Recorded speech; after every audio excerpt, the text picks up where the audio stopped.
Hey guys, Harry here, back with another Bricklaying vlog. This is part 2 of 2 on this boundary wall panel. I decided to make the videos a tad bit longer, to like 25-minute mark, and just do less parts to these walls. I tend to just record in a day, and a lot of the time, if I'm doing a panel of boundary wall, I'll normally get the full panel done in a day if it's me and my old man. So that's kind of just gives me a baseline for my recording.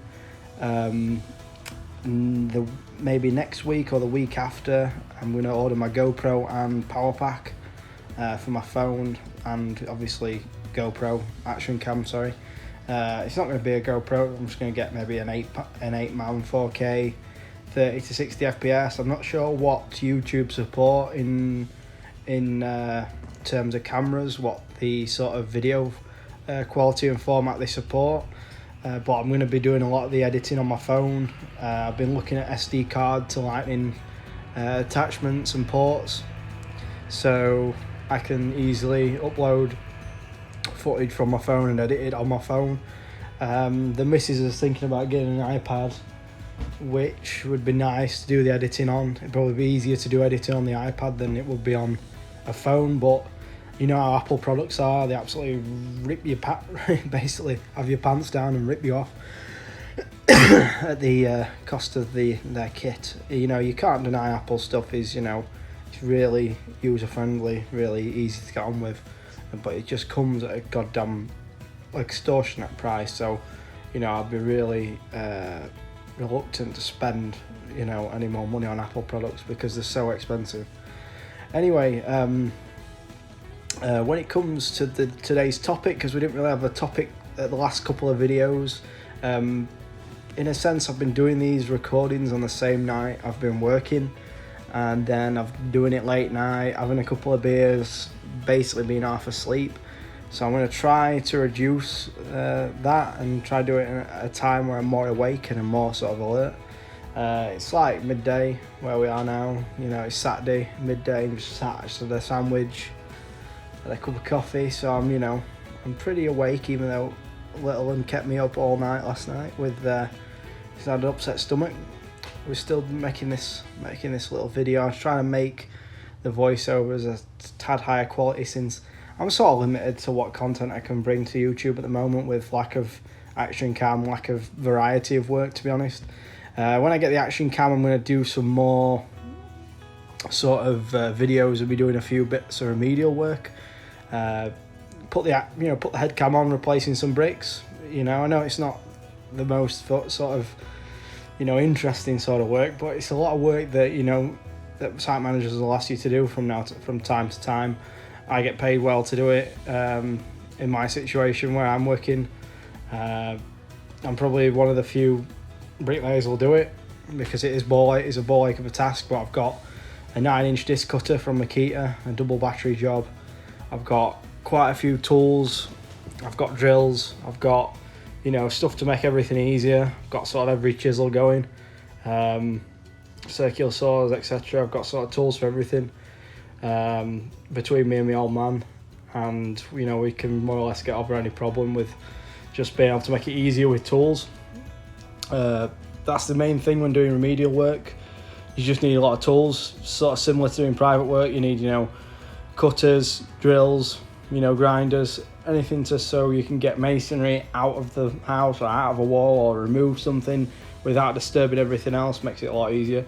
So that's what I'm probably going to do when it comes to getting the head cam on, whether it's me going and replacing a load of bricks at DPC. When I ever get asked to do that, it's reluctant now that I get asked to do it, unless it's especially necessary for me to do so. Because a lot of the time, there's jobs finishing, it's just stuff needs doing, and they have to send bricklayers, and I'm sort of the only solo / one-on-one bricklayer, which I won't be for very much longer. I won't be working solo very much longer. I've got one of my mates who wants to start with me as a bit of a labourer / apprentice. I've given him a talk through of sort of what the job's going to be like if he does pass his CSCS test. That's an obstacle for most guys when it comes to wanting to get into bricklaying or wanting to even be a labourer and get on trial now and again, is the CSCS test. It does require you to have like a health and safety qualification, and then do a health and safety environment test, which is a ball ache to do, to be quite honest. Even myself, who's done a few of them now, you know, it's a ball ache to keep having to do, and it's an obstacle for a lot of people to get on sites. And then normally guys who, you know, start on site do either a week or two, don't really like it, and then either they'll do a week or two and pretend they like it, and then carry on, start moaning, and then you know it ends up not working out. And then there's guys who, you know, a few guys will actually like it, either, you know, just doing the labouring side, or getting, you know, high hopes of getting on the trowel to earn a bit more money in the years to come. That's sort of the main motivation for people when they come on building sites, because it's hard graft, and that's one of the things. If you're an apprentice coming out your time, or you know, you just haven't got a lot of experience, you just got to basically, you know, bide your time, learn as much as you can, gain confidence, take on your own jobs. Then, you know, like, even if you're in a situation like I am, where I just do tons and tons of small jobs, like this week, for instance, I did a different job every day. So I did a wall one day, I did a footing the other, I did some cut-ups on another day, and then I did some remedial patching and rebuilding of some door surrounds and stuff on another day. And then on another day I topped a wall off. So you'll realise that that's 5 days in a week I did something different, because, you know, even though I'm quite quick, I could easily take on a house and, you know, get it to scaffold within a week or so. You know, you haven't always got them opportunities in front of you to do so. With this firm I'm at, I've requested a house multiple times, but I'm happy doing these walls and garages, to be fair. It's easy for me, it just takes less effort, and the only thing that annoys me about going on plots is the amount of pressure you get from management to get them finished in their time frame, regardless of losing time with materials, losing time with forklift drivers, losing time with weather. They still want you to complete it on a certain time frame, and I don't like to work by their fucking rules. So I am sort of limited in a fact where, you know, I won't stand for any rubbish when it comes from management. I tell them how it is, always. I'm completely honest with everyone. I speak to people just how I'd like to be spoken to. I treat everyone the same, which is like the number one. I'm not one of these arse lickers who bends to fit the will of some higher calling, you know. So I'm not popular in that sense when it comes to, you know,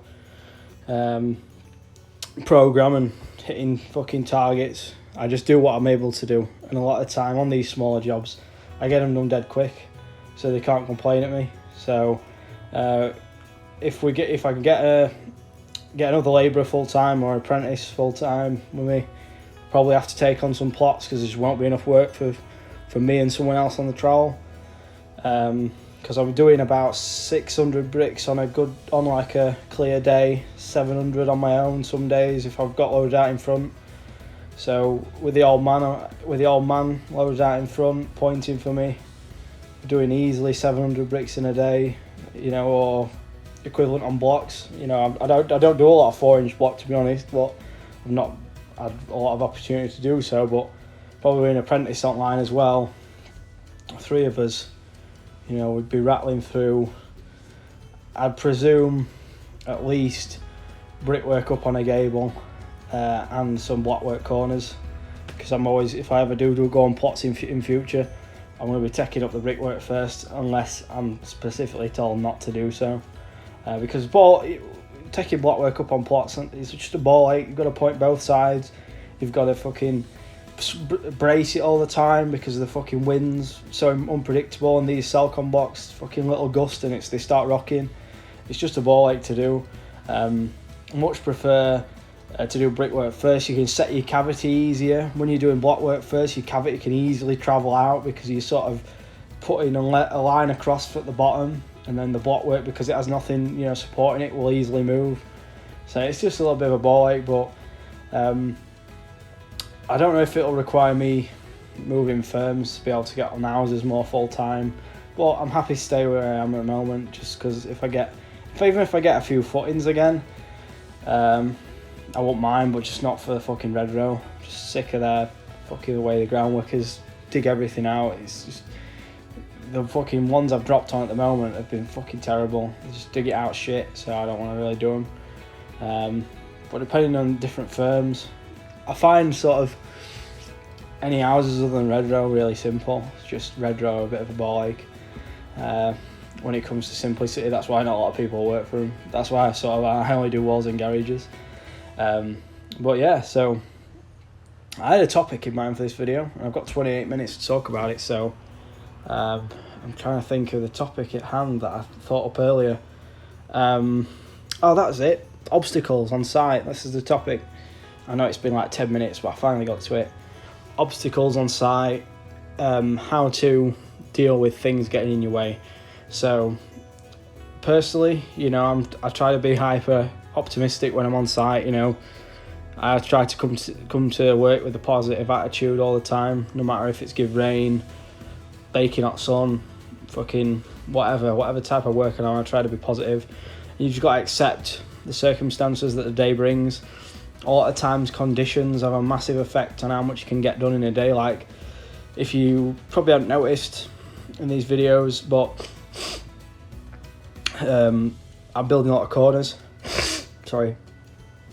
I'm building a lot of corners because the bricks are so dry. And if you're running in long flanks, you have to point up every course almost. The mortar's been very inconsistent. One silo, you'll have to bang it right wet, and you'll stick your shovel in it when it arrives. Wherever you're working, it'll be solid. So, you know, a lot of times you just gotta sort of deal with all these things, and that has a massive effect on what you can get done. People comment all the time about, you know, perp joints not being full, and stuff like this with pick and dip. But majority of the time they are. It's just a lot of times you'll see perps that I haven't got quite a full joint on, or I've not quite squidged my mortar fully into. And I have a bad habit as well of not scraping my snots off the top of my bricks, where the perp squeezes out at the top, which you'll not see from being on a low angle a lot of the time, with which my videos are. So the joints are full, you know, 80% of the time, but right at the front of the perp sometimes doesn't get filled because of how dry the mortar is on the brick. Because when the brick's that dry, you'll squeeze the mortar, and a lot of the time it just won't push right to the front because of how dry it's taking that moisture out of the mortar so quick. People, you know, talk all day long, but until you lay the brick yourself, until you've used a similar brick that's a similar level of, you know, being really dry, you know, you'll realise every brick you come to is very different. The way you lay it is very different. Like these bricks, a traditional spread on these is a ball ache. You know, you can only spread for like 2 bricks. You spread out and then press them down traditional. It's very slow. Whereas some other bricks adhere a lot better to a traditional way of laying. The perforated bricks are a lot better in this weather. But then you have the same thing. The downside is, obviously, these are a good winter brick. These bricks, if they get wet, you can still lay them. Whereas some of the perforated bricks, if they get wet, they just don't take any water. That's it. They're just ruined. So there's an upside and a downside to these sort of bricks, but it's probably a better winter brick than a summer brick. I find these bricks in winter, you can build a full gable. You don't have to point it. You come back after snap, and it's just ready for pointing. Point it up, comes out lovely. Bricks are a lot easier to weigh. These bricks are a lot easier to lay when they're a bit wetter as well. So I had a few wet bricks on this day, and I found it a lot easier to get them down, even though they're only wet for a short amount of time, and then they were dry again as soon as I walled them because of the heat. But that's one of the things. Weather conditions as well. Too hot weather can, you know, slow you down, especially it slows me down. And too wetter weather as well can slow you down, whereas, you know, if you're always having to stop and get out of the rain, spend time covering bricks over, extra time jointing, all things can slow you down. And another thing as well is, another obstacle you'll come against is just the work you're on. Sometimes you'll just not be able to earn as much in a week because of the type of work you're doing. You know, a lot of the time on price, there's things that get in your way, and, you know, the site and management or whoever you're working for isn't bothered because you are on price, you know. Whereas if you're on day work on a site where they just pay day work, a lot of the time everything's set up for you, everything's ready for you to go, everything's like perfect conditions because they want you to do as much work in the time you're there as possible. That's why they're sort of paying you a set day rate, a set day work rate. So they're trying to make a little bit of money off you, hoping you do more than your day work rate. Whereas on price, a lot of the time, no one gives a fuck. It's just, right, go build that. Here's your price for that lift. Go build it. There might not be any lintels there, no specials, no window formers, and they don't. And this, you know, a lot of the time, no one gives a fuck because, you know, you're only getting paid for what you're doing. So you'll find guys who are on day work now and are only getting day work. You'll find if, you know, you think, oh God, I'm laying all this on one day. I'm laying all this, you know, throughout the week. I should be getting paid more. I should be on price. You go on price and it's a lot different. Shit isn't ready for you. Like, for instance, this scaffold, there wasn't really much work ready on this particular day. So I had to work under this scaffold because, you know, they didn't want to strip the scaffold back for me. You know, the scaffolders were on price. They weren't bothered about stripping it back for ease of access. It's a good thing I've got a hammer and these scaffolds come apart with a hammer because I just dismantled it where I needed to. You know, same with materials. If there aren't specials on site or, you know, heads, you know, a lot of times firms aren't bothered because you're on price. Luckily nowadays, if they haven't ordered anything and you're missing materials, it's liable on the site manager. So, you know, any revisits you've got to go back to on your plots, a lot of the time you should get paid for them on no matter where you're working because it's not your fault. But some sites don't pay anything for revisiting houses when materials aren't there. So there's a lot of things you've got to think about when going on price, and you know, sometimes, you know, you're better off getting day work. You know what I mean? I've took days on day work doing remedials and stuff, and they've been the most relaxing days I've worked in like weeks because, you know, you haven't got any pressure to sort of make money on a particular day, or you haven't got any pressure to organise anything or get all your materials there, you know, instantly, and I haven't got to, you know, argue with forklift drivers or chase them about. You know, you can just take your time. So that's one of the big things, you know, that's some of the obstacles you'll come against, and you've got to just sort of adapt to the situation. Like in this video particularly, it was a hot day, really humid hot day. The mortar was a bit inconsistent. I thought, right, I'm going to build corners. I want to lay more traditional today. Pick and dip, you know, some days the bricks suit pick and dip, sometimes they don't. I find the redder type of bricks, these are like a pinky colour, but the redder version that are on this site are easier to do pick and dip on. And if the bricks are wet, they're a lot easier to work with as well sometimes, especially in this hot weather. And there's also, when you're on price as well, you're probably working harder as well, so you get that fatigue aspect as well. That'll slow you down in a week and make you just feel more drained when coming to site, and some days less motivated than others. So these are all the things you've got to sort of come into consideration when, you know, obstacles when you're on price work, you know, particularly. It's just something that you have to deal with in general. When it comes to next week's video, because this will be the last video you'll see for the week, probably be Sunday when I release this one, I'll be on another panel of boundary wall. I know the weather's give a little bit wet next week, so I'm probably tempted to record as much as I can next week on that wall, because I don't know where I'm going after I've done that wall, because I've only got probably, I estimated 2 days on that other panel. I've got maybe half a day finishing this, and then I've got to put a little bit of tile brick on edge on the top. Luckily I can stand on this scaffold, so it has done me some favours in a way having this here, but it's still a little ball ache. I'm probably just going to lay a couple of metres of tile brick on edge at full height, just to, you know, just get a little bit in. It saves less doing it next time I have to top this wall off.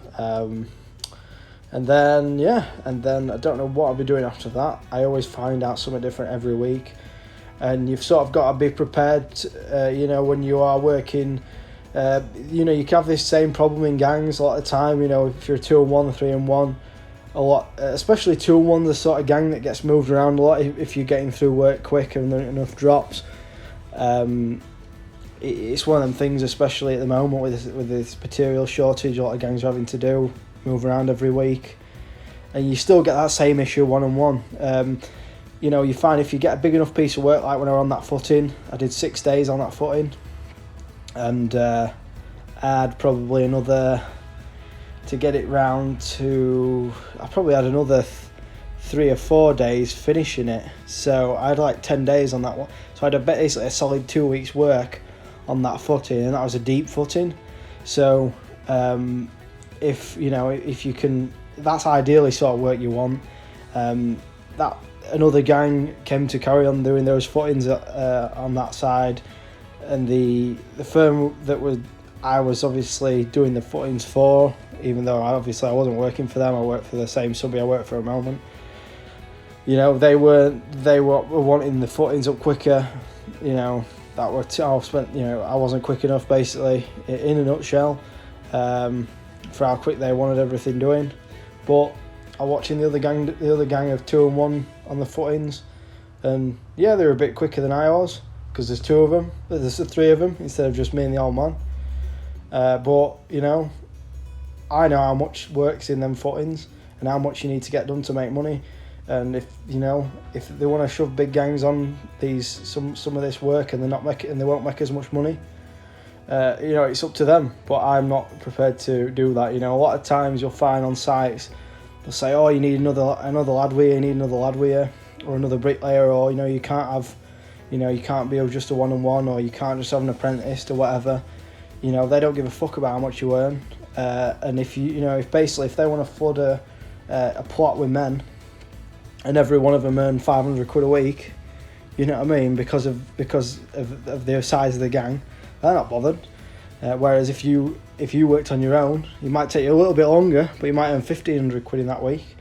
You know, that's what you've got to sort of decide, whether you want to just basically say, right, I'm going to work fucking one-on-one. You know, I don't give a fuck, if the managers are happy or not with, how fast I am.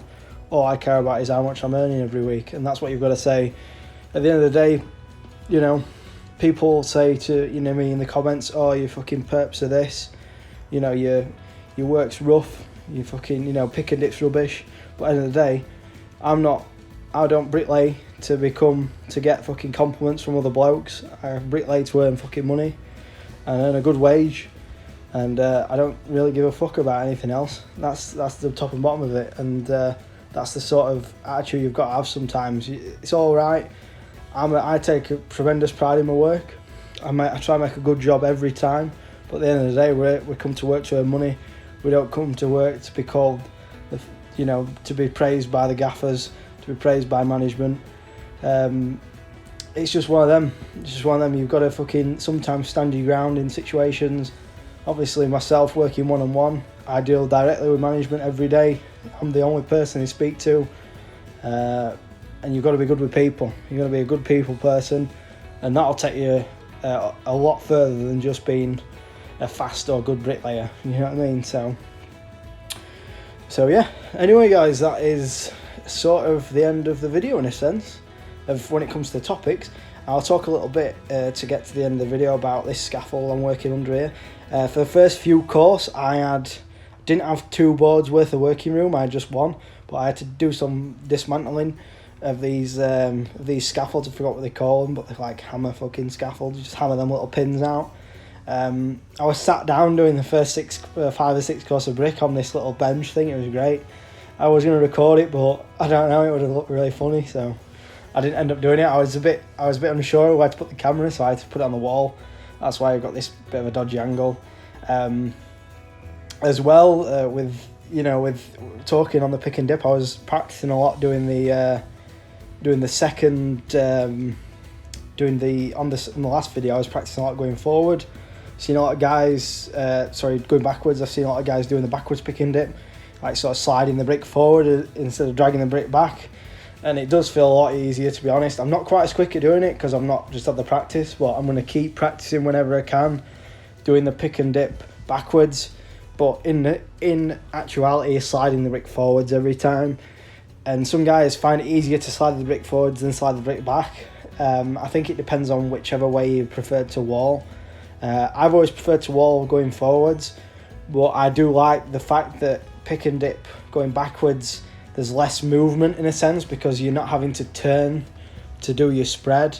Especially, like, can you see there, I'm turning to do my spread there, whereas I should really be just spreading with the other side of my trowel. I'm just sort of just, it takes it, you know, even myself after like coming up on 11 years with a trowel in my hand, whether that's been learning at college or being on site, it still takes like years, even after you've fully, you know, you've hit, even if you've hit a threshold where you're really proficient, it still takes, you know, it could take me another 6 months to really master how to spread the mortar correctly, how to get the perfect amount of pick and dip.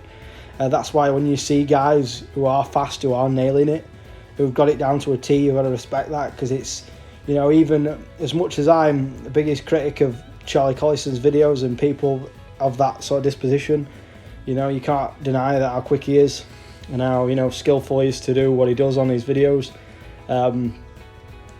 You know, I only have to give him to that. I have to give him that with some of his methods are very, you know, sort of, you know, the efficiency he uses very sort of new school, and when it comes to a lot of the methodology of thinking, and in a lot of bricklayers, a lot of people haven't thought to do what he's doing.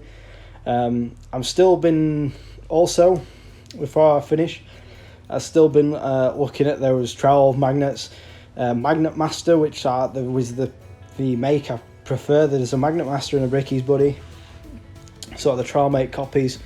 The Magnet Master are doing a smaller version, so I think I could probably handle having a little 9-inch little piece of plastic on my waist for certain jobs.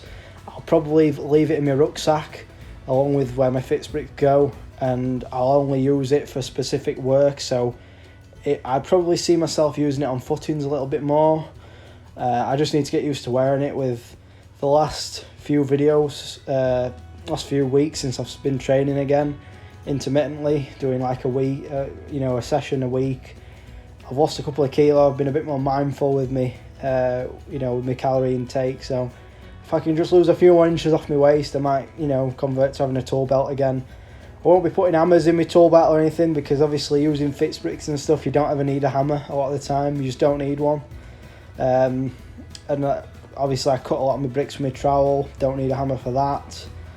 Obviously there's times where you might need one, obviously cut on the footings, but I use circular saw a lot of the time as well now. So I'm going to try out the tool belt jobby again. I like the fact of having everything on you, in a sense. You know, I've seen some of the Stanley pouches that Steve and Alex have been using. I think Collison uses a Stanley pouch.